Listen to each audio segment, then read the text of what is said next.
it was Anthony Beauvillier's turn to speak to the media this week, and he delivered some pretty fascinating quotes.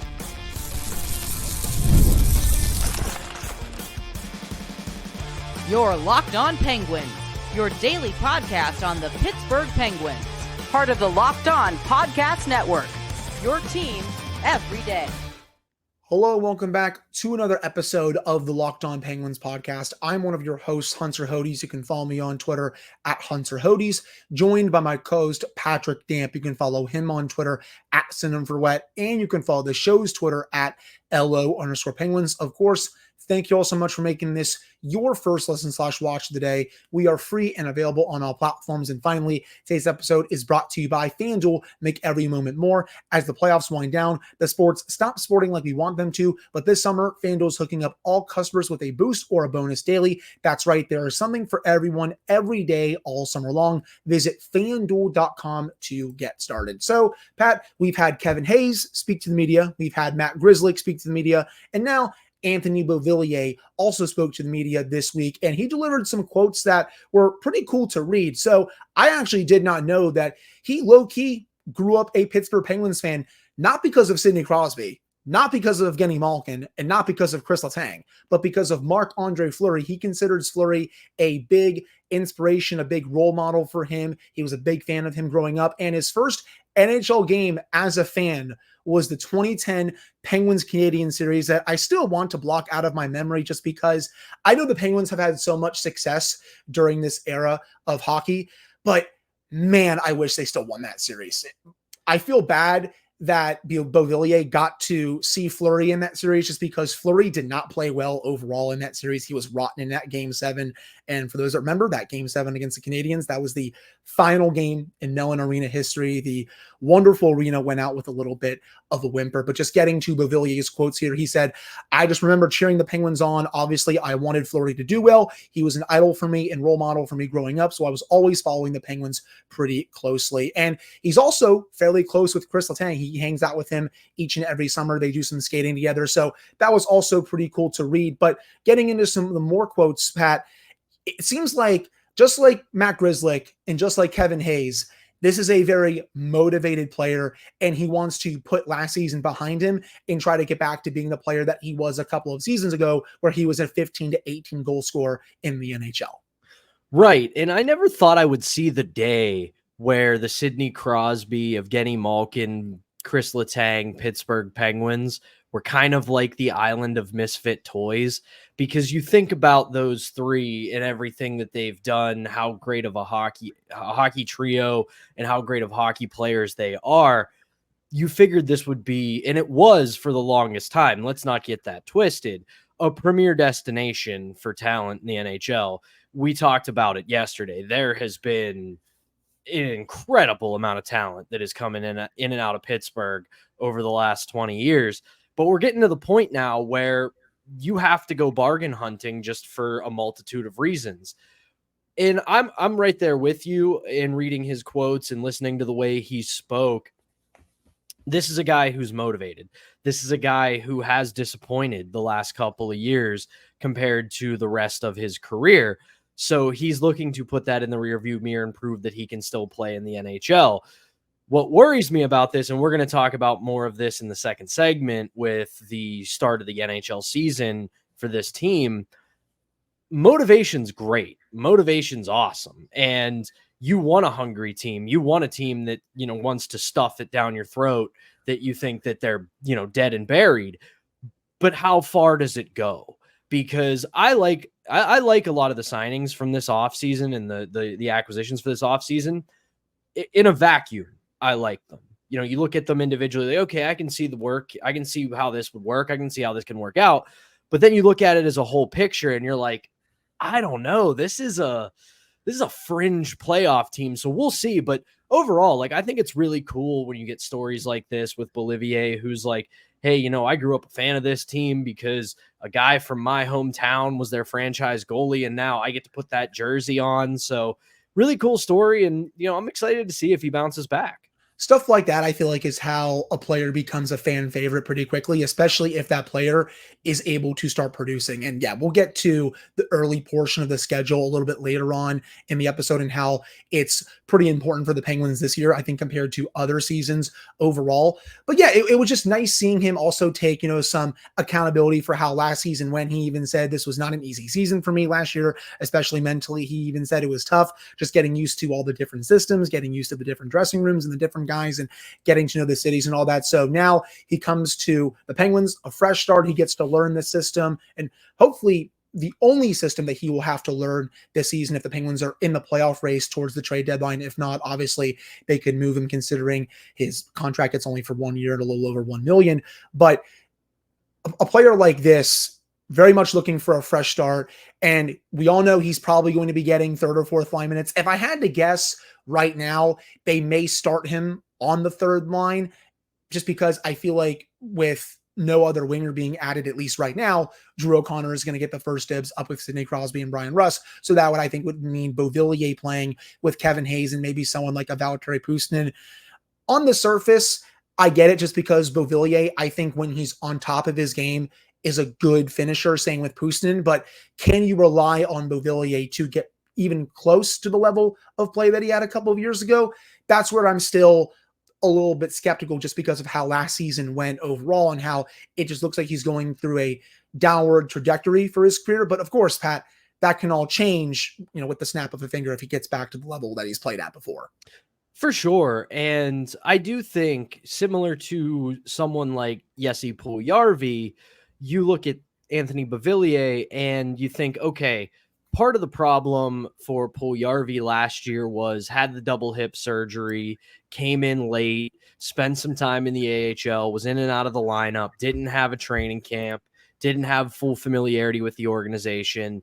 Beauvillier admittedly said the same thing about him last season. He just was kind of all over the place and never really got settled in. And you know me, I say this all the time. We forget as prognosticators that these are human beings at the end of the day. Yes, they are elite athletes. Yes, they are handsomely compensated to do something most of us will never, ever get to do.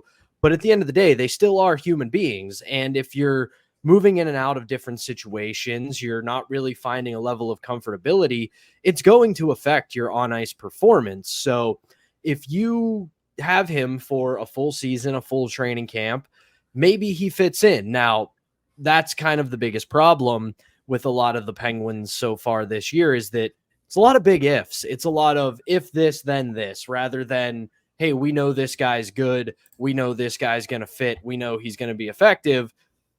So putting a lot of hope in a lot of players, but I do think there is something to be said both for him and the Penguins thinking, hey, if I'm in here consistently, things will go well for me. Right. I agree with that. And it's also going to be nice to have him at least on the Penguins side now, just because of how badly he killed the Penguins over the years, especially with the New York Islanders. I mean, in 25 regular season games against the Penguins, 10 points against them. In the playoffs, Pat, he was basically a point per game player against them during his time with the Islanders. Now he just needs to do some role reversal and crush the Islanders every time the Penguins play them throughout this season overall. But that sure would be nice because I think I speak for most Penguins fans when I say this.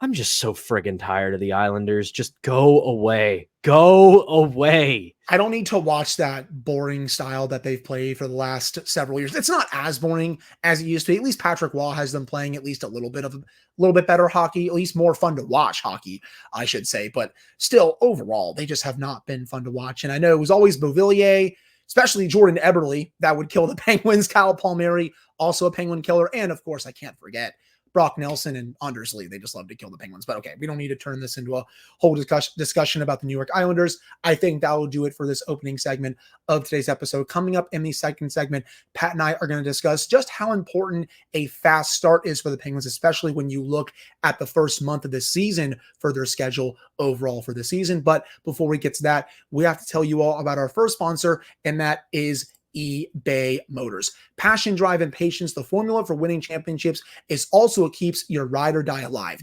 eBay Motors has everything you need to maintain your vehicle and level it up to peak performance. Superchargers, roof racks, exhaust kits, LED headlights, and more. Whether you're into speed, power, or style, eBay Motors has got you covered. With over 122 million parts for your number one ride or die, you'll always find exactly what you're looking for. And with eBay Guaranteed Fit, your part is guaranteed to fit your ride every time, or you'll get your money back, because with eBay Motors, you're burning rubber, not cash. With all the parts you need at the prices you want, it's easy to make your car the MVP and bring home huge wins. Keep your ride or die alive at ebaymotors.com. Eligible items only. Exclusions apply. eBay Guaranteed Fit is only available to U.S. customers. All right, we're back here on this episode of the Locked On Penguins podcast. I'm one of your hosts, Hunter Hodes, joined by my co-host, Patrick Damp. So, Pat, when the schedule came out, we did a brief analysis on it, looking at some of the tough stretches for the Penguins, some of the easy stretches for this team, looking at the end of the season, looking at some must-see games in person, and there's quite a few, I think, this year overall. But we've also had the discussion of how this team can get back to the playoffs, just because I know deep down for the core especially, that is their goal, because they want to see playoff hockey at least one more time before they retire. But I think in a perfect world, they want to see playoff hockey every year until they retire overall. And for that to happen, they really need to have a good start to the season this year, because that October schedule, it's pretty daunting. I mean, you look how it starts. The Rangers, the first game, you then go to Detroit, you go to Toronto, 3 games in the first 4 nights of the season. They then go to Montreal 2 nights after their game in Toronto. They come home to play Buffalo. And overall, Pat, they play 5 games in the span of a week. They then play Carolina before they have that massive road trip to Winnipeg, Calgary, Edmonton, and Vancouver. They then come home for Marc-Andre Fleury's last game in Pittsburgh on October 29th. And then they then have the Anaheim Ducks on Halloween. So you look at this schedule, a lot of really good teams in here. They're going to have to bank points early if they want to be in the race heading into November, heading into December, and so on and so forth.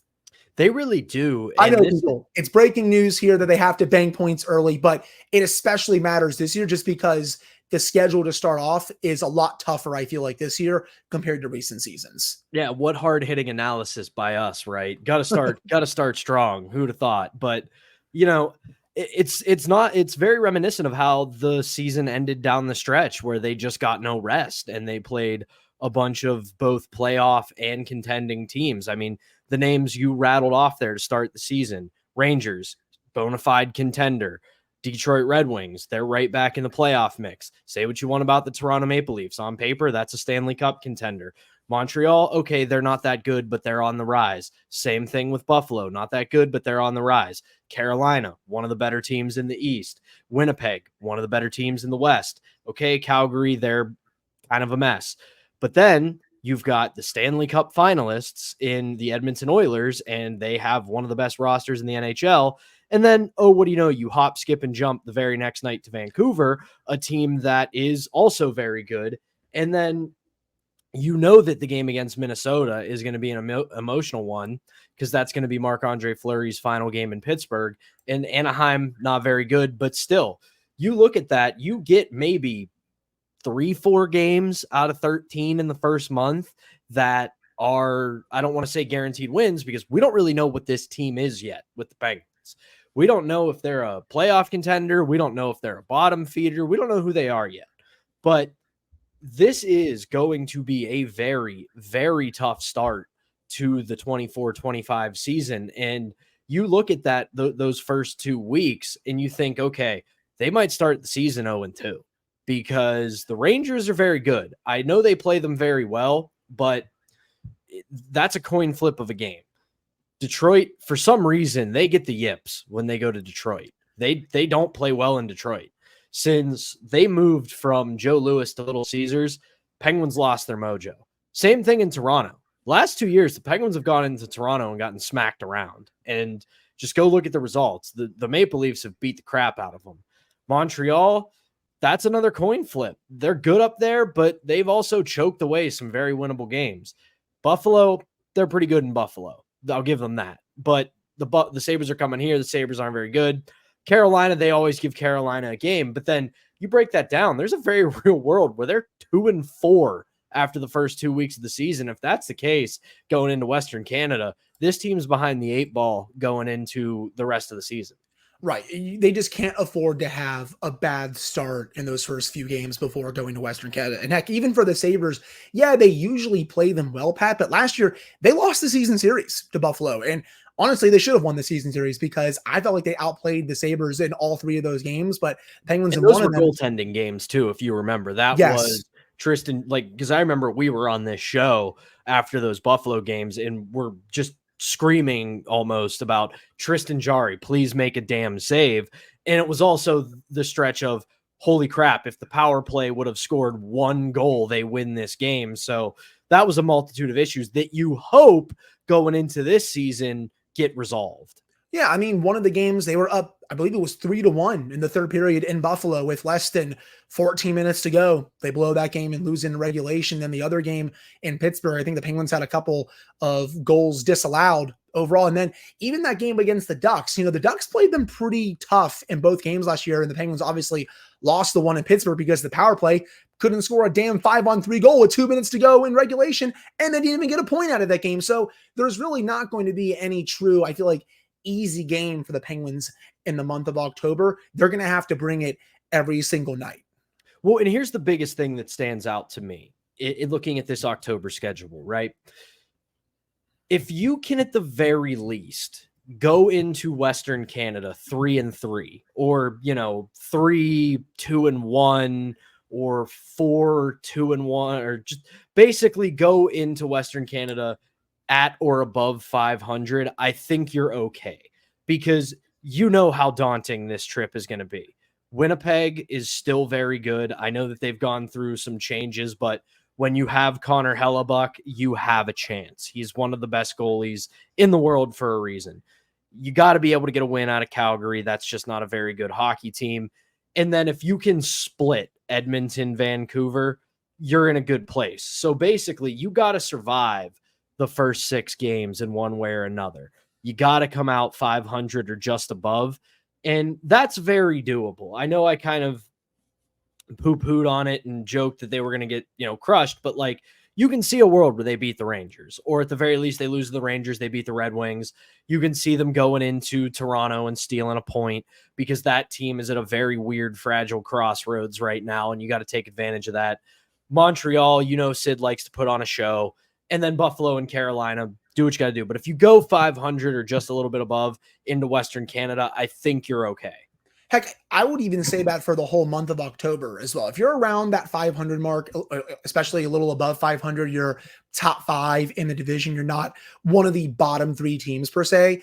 I will take that heading into November when the schedule at least starts to ease up a little bit. Also, towards the end of the season, too, the schedule isn't nearly as hard at the end of the season compared to this past season. So, yeah, if you're around or especially above 500 by the end of October, top 5 in the Metro, I will definitely take that overall heading into the second month of the season. But do you have any? No, yeah. What I was going to say was you do get a little bit more rest in November than you do in October, because you look at it. You start the month on the 2nd against the Canadians at home, then you're off for 2 days, and you go on a Metro road trip, which is like we talked about last week with the travel in miles. You go from the island to Carolina to DC, which not that bad of a trip.